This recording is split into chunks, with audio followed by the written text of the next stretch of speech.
Welcome to the LEC post-game lobby. I'm Laure, and joining me is Goldberg and the Victorious Perkz. Thank you so much for joining us, Perkz. The Victorious Perkz? Yeah. Yes. I mean, yes. You won in the end against Thank Excel.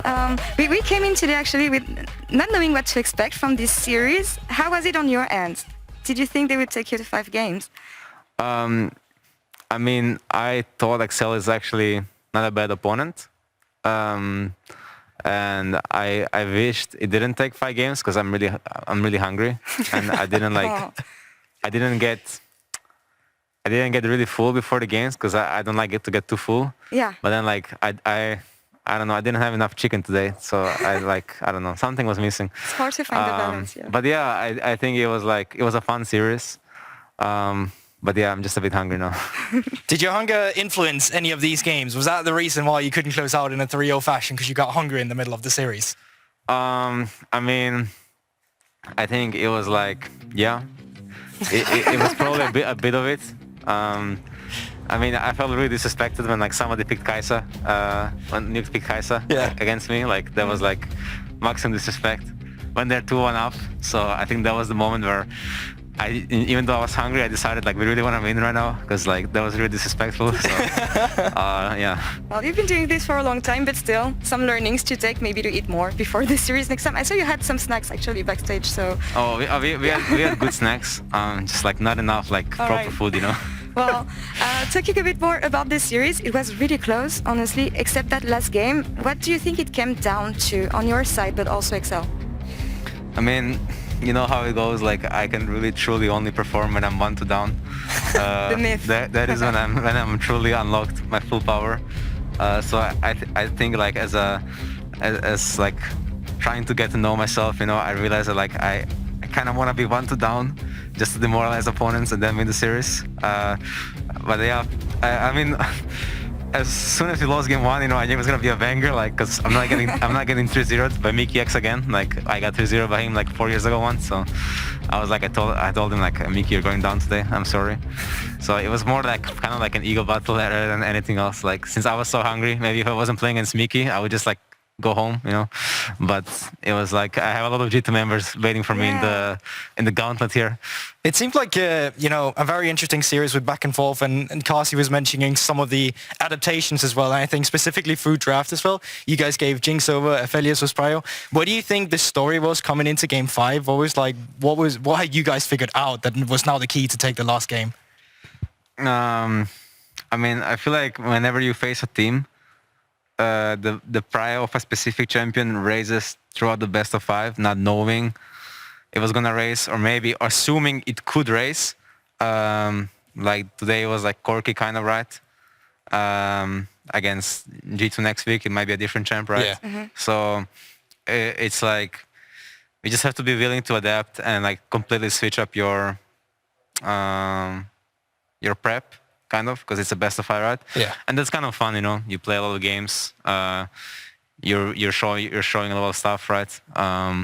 I mean, we haven't even shown like half of the things we've prepared for this playoffs because today it just became like a Corki game. Yeah. Like kind of. Because I was actually going to say, are you happy with the performance you displayed today, taking it all the way to 5 games? I mean, I think like honestly, I think we played pretty disgusting today. Yeah. In some parts of the games. But I also have to commend that we played really good at some parts of the game. So you know, you gotta take like positive.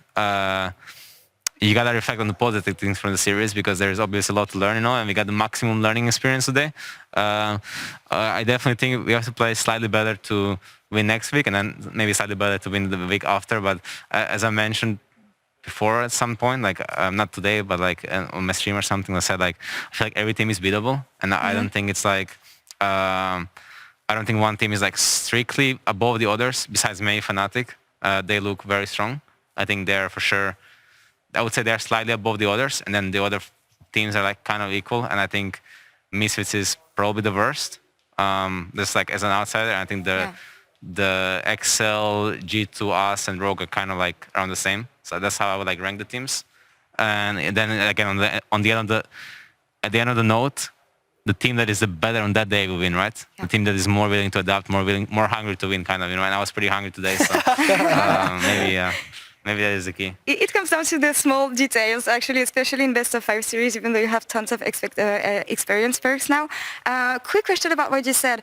Everyone is beatable, but when you look at the overall level of play in Europe right now, especially in playoffs, because we saw all teams, how good is the LEC this year and in playoffs so far? I mean, I thought the LEC was pretty not great, but I've kind of changed my perspective a little bit, looking at other regions as well. When I watch, like even for example, like LPL, this best of 5 that was today, and even LCK today, Yeah. I really didn't think that these teams were great. So maybe I'm just talking from an experience of like, talking from the point of experience that I've seen very good teams play, and I know when to spot a very good team. Like for example, I mean, it's obvious to everyone that T1 is really fucking insane, right? But it's like, I don't think there's many teams that will match that level of play right now in the world. And I feel like Europe is trying. So I don't actually think, I was maybe too harsh on the statement about LEC. I don't think LEC is that bad. And well, I mean, I think whoever gets sent to MSI will do great, I think. I really think so. Yeah, it's what everyone was wondering right now. How good will EU do in an MSI perspective? But that's a story for another day. We have 2 weeks of playoffs to go with yet. And focusing on the series we had today, Kia player of the series is Self-Made with 42% of the votes. How do you reflect on the performance he had, but more overall, the synergy that you two guys built together over the last 10 weeks, I would say? I mean, I think he played very well, minus the leasing game 1. I think that one was roughy, but he couldn't do much either, honestly, in his defense. So yeah, I'm really happy with his play, and he showed confidence in draft as well, and picking specific matchups. And I think he has some picks and strengths that no other jungler in LEC has. So it's about us acknowledging that, and playing towards it as well. So and I think he's done great, and like playing Volibear, playing Olaf, like usually we do really well with Lee Sin, so I think he will redeem himself at some point. So I'm really confident in him. I actually think that's a great read on it as well, just because like we are finally starting to see different iterations of Self-Made, where you can be facilitating on a Volibear. It doesn't always have you guys playing around Self-Made, but it can also be if he's starting to play Olaf and you just start 6:30, do Drake, let's start up the objective from there, and then just roll the entire early game. So I actually do believe that Self-Made had a really good series and developed a little bit from what we saw from regular season. He did, and we know the potential of this lineup in the long run. And I mean, you guys succeeding today means that we have to say goodbye to Excel also. Did they exceed expectations according to you, Perkz? This was the first playoff, bringing Mickey in after the 3rd week. Do you think we saw everything from Excel, and should they be considered a good team? I mean, it's really hard to say how they would face against other teams, because they just played against us right now, right? And they had a good series as well. So it's really hard to say, like, honestly, but I do think they're not, like, they are a good team, right? Like top 4 or 5 for sure, right? So I think they've done better than previous splits, and surely they can do even better in next split, right? And yeah, I mean, with my boy Mickey, they gotta do better, They pushed you to 5 games, so I think that's already something. Yeah, it is, yeah. Goldberg, how do you reflect on Excel's performance as we will see them back next I actually think they came out guns blazing in game 1, especially because I think that blew expectations completely wide open from the series. I think what I said, and I'll be completely honest with you, game 1, it seemed like you guys hadn't fixed anything throughout regular season. It was kind of the same team that they came into game 1, and Excel was like tempo-based. But then going into game 2, you finally saw the adaptations for both teams, really. Vitality showing up and then Excel showing up. And I just think in the end on game 5, I think their read was just a little bit wrong in terms of like how it could have played out and what would have been better into the comp. But outside of that, I actually think they came in with some really good ideas in the beginning of the day. We will see them back in summer, of course. Perkz, you were mentioning the fact that we didn't see everything from you when it comes to the champions, maybe that you can play. How wide would you say the meta is right now on the patch you're playing? I know you can't say too much details. I mean, honestly, I do think it's like pretty, how do I say? It's pretty, there's a lot of variables that can come into draft. And I feel like honestly, I feel like every champion can be played against. There is metas where on the right side you have like locked bans because the champions are just not like you should not allow them to enter the game. And I feel like in this meta you can. There's obviously some picks that are like a bit stronger than the others, right? But you can still allow them to enter the game. You know, teams are beating Hecarim in the world.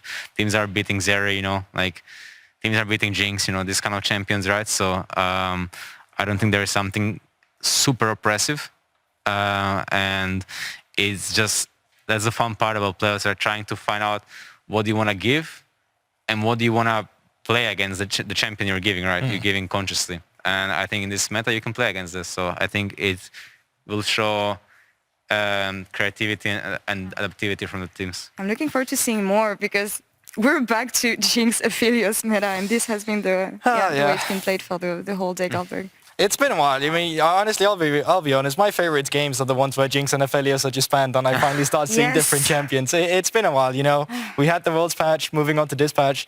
Really, all too much haven't changed. But as you say, like even if you stay on a patch for this long, like small counters will possibly start coming up. Like we have seen Misfortune starting rising, we have seen Sai as well starting getting played. So it's just a matter of time before I think we will see more champion sneak their way out of the water. On mid lane, though, I want to say business as usual. Still a huge domination from LeBlanc. And yesterday, Fnatic took down G2 in the newest chapter of their long-time rivalry. And Humanoids perfectly timed this stopwatch and earned him the MasterCard Play of the Week. Yeah, we can see it here. I mean, and this is just great. But yeah, I remember that because it's actually the fact that you are cancelling Cap's ultimate immediately. Caps is caught in a position where he's not able to self-ult himself, and all of a sudden the team fight, well, it just gets turns. And like Humanoid series on the LeBlanc, he was given it so many times. You could have chosen so many different Play of the Week that would have been it. But I think Humanoid as a mid laner, you know, when he started out, it was always the discussion, haha, Humanoid died on site. What is he doing? And now like you look 2 years ahead, and he's legit one of the best we have in the role. Yeah, and it's incredible the pressure you can create with LeBlanc. I mean, you know the champion by heart, Perkz, and it feels like even the known counters such as Lissandra don't have so much effect as it used to, in the sense that the champion is still prio. And you didn't ban Lissandra, even though it does if she starts with one kill. Yeah, I mean, it depends, you know. Like, okay. Like for example, a game he was actually. Humanoid was like 20 CS down mid and lost 4 plates. And just because Fnatic was a better team than G2, it makes it seem like he's the new Faker. And I think Humanoid is a really good player, right? Don't get me wrong. I actually I respect his play a lot, but it's like the early game was not looking too hot for him, you know? So I think that LeBlanc can be played against, and I think she's a strong pick, but I also think maybe she's not as strong as it seems, right? Like, you never know, right? We will see if you face them. You have another, let's say, challenge next week facing old teammates. I like the fact that we have the whole G2 squad in the lower brackets again. Yeah, you literally have to beat all your old teammates to win LEC. Yeah, and you'll be facing G2 in the first match next week. Let's take a look at the bracket, actually. Coming into round 2 of playoffs, Fnatic versus Rogue in the upper bracket on SAT. Winner goes to finals. Perkz facing G2, as I said, in an elimination game once again. You saw G2 play, actually, this week. What's your take on the team, their development, and your chances against them? I mean, I think G2 is not a bad team. No. But I think most of their success comes from their mid jungle. So as long as we're able to like match them and not allow them to make too many plays, I truly believe our players should be better. So in that case, as long as, you know, Caps and Jankos are locked down, I think we should be having the like favorable series for us. Obviously, we might as well, you know, go on stage and get shit on by them, but like this is how I see it, right? And it all comes down on how we play on the day, honestly. Like we can lose, we can win, but I have a lot of faith in us. I know that Caps recently said that he was looking at gaining his top form again and regaining his old level of play. Do you think he's close to reaching that? I mean, I think he plays well. I mean, he has some bad games, but you know, so do we all, right? Like, for example, Humanoid is being put on a pedestal, but he has a lot of bad games as well, right? And it's just because he's on a winning team that it appears that he's much better than Caps. I mean, if it appeared also in that series, right? But I think all the top 4 mids in the league are pretty close in skill, and I don't think one is like much better than the other. So I think I think Kaos will be playing well when I face him off, and we will see, who's gonna come on top. I mean, hopefully I can get there. I can take G2 down, because It's personal. I personally I personally feel obligated to not allow G2 to win a split as long as I'm playing in the LEC for the rest of my career. That is just my, I feel that's like my job. So I have to win, basically. But yeah, it's going to be fun to face off against my teammates as well. I was just going to say, what do you prefer now? Because you seem very passionate about that Humanoids are on a pedestal. What would feel better, beating G2 or taking Humanoid down? I mean, I think obviously taking Fnatic down. I think Humanoid is the best one so far. Like the middle I played against in LEC. So he's like slightly better than the others, but I think Larsen, Caps, and even Vitio are all pretty good. But obviously, taking down Fnatic is the end goal. Like, also not letting Wunder win the split. Like, he can't just play WoW, 12 hours a day and get away with it. Like, so I will be like, it will be sad, Shots fired. You were talking about Fnatic. We didn't talk too much about the matchup they're gonna have against Rogue. Do you expect Fnatic to go in finals next week? Yeah, as I mentioned, I think Fnatic is slightly better than other teams right now.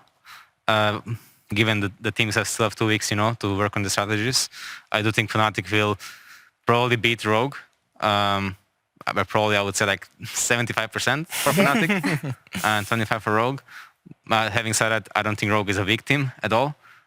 So even, they can win against Fnatic, but facing them in the lower bracket potentially as well will be not an easy task. Again, it's about the priors that teams have and then being able to match them or counter them. That's what playoffs comes down to, basically.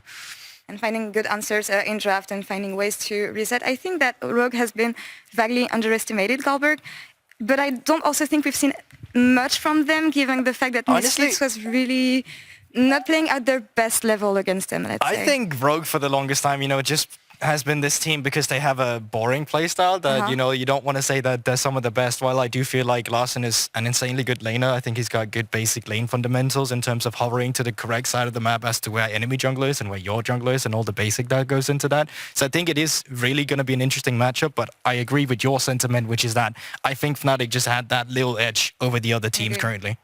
Perkz, to wrap up this PGL, last question for you. We hear constantly about the super teams and the pressure and everything.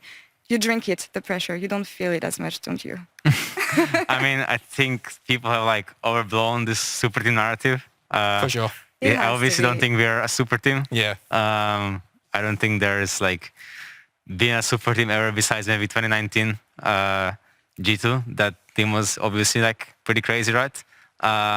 But as of right now, we are just trying to be the best, and I think we are the underdogs in this playoffs, right? And that's kind of how I see it. And I don't really care how people label us as long as it doesn't get to my teammates as well. Yeah. Basically, that is the thing that maybe has gotten us a bit this split, I would say. I'm not obviously too sure, because I can't read people's minds, but I feel like a little bit it has eaten us a bit because of the way people label us. And I think the super team narrative is just because you have good players, it's it doesn't mean you will necessarily do you go 8-0, and beat everybody, right? We all have strengths and weaknesses, and we're trying to work towards building on our strengths and lowering our weaknesses, and I think it's the same for every other team, Yeah, I agree, and just because you have 5 good players, it doesn't mean that it's going to be easy to make them work together. Actually, you all come with your experience and everything, but it's been working so far. I mean, you won today. We'll see you guys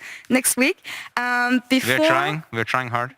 I know you're trying hard, and we're looking forward to seeing you next week, especially against you2. First, we're going to take a PGL selfie before I let you go. All right. Let me just get in position. Maybe 2 meters distance, everybody? Yeah, let's respect distances. All right.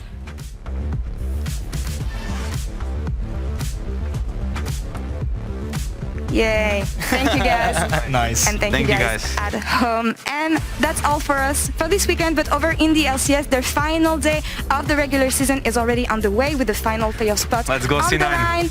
No April Fools. The LEC will be back on Friday, April 1st with G2 facing Vitality. Until then, have a good night and see you soon.